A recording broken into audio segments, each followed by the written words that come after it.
Od denesi во регионот цената на лебот е повисока за 10 до 20% или за 2 до 3 денари по векна, што во просек домашниот буџет ќе го оптовари по 5 денари дневно, 150 денари месечно или околу 1800 денари повеќе на годишно ниво.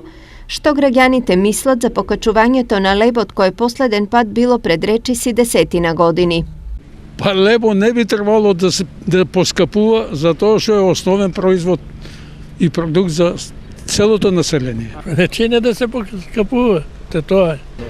Па видите, за тие луѓе што имат малку пониски доприноси дома во фамилијата, ќе значи нешто повеќе. И да поскапе, мора да го јадеш. Јас сум од постарата генерација, 86. Моморуден леп, за 24 сата половин лепче. Сега е добро што го имаме. Од ово порно и нема што да дочекам. Производителите со своја пресметка и причини зошто цената на лебот мора да оди нагоре. Многу параметри говорат за тоа дека цената на лебот требаше уште од порано да биде повисока, меѓутоа сега се створи моментот, бидејќи имаме покачување на основните сировини како брашното, така и енергенсот, нафтата, а исто така зголемени се и платите на вработените и трошоците за плати, така да тоа се тие три главни причини кои ќе се покачи лебот. Иако може би релативно мал, овој трошок ја зацврстува Македонија на врвот од европската листа на земји, каде расходите за храна се меѓу највисоките, вели последната анализа на Евростат. Така просечно семејство во Македонија за храна издвојува околу 40% од приходите, во Румунија речиси 30%, во Бугарија околу 28,7%, во Естонија 20,3%, Латвија 21,6% и така натаму. Зошто во Македонија храната е толку скапа во однос на европските земји? Мене ме чуде на вие плати, како може у Европа да е, основните продукти за храна и за набавка, било шо, да е, са многу поевтини у однос на Македонија. Ево пример ќе ви кажам.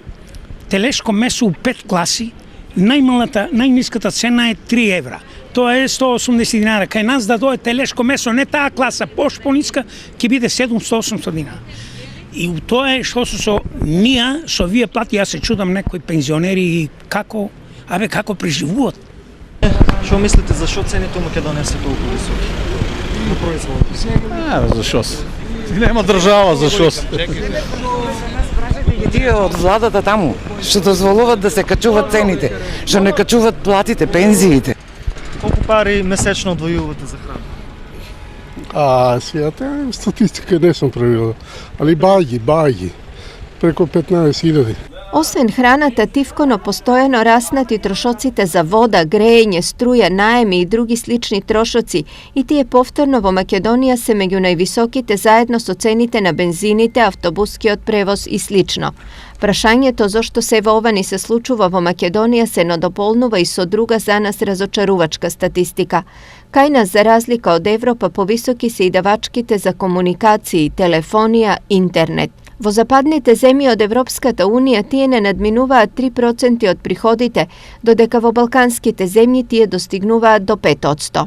Се во ова упатува на старото правило, кое ко знае кога и дали некогаш ќе се смени воопшто. Посиромашните ќе страдат секогаш. Тоа се знае, тај сиромао највише плаќа.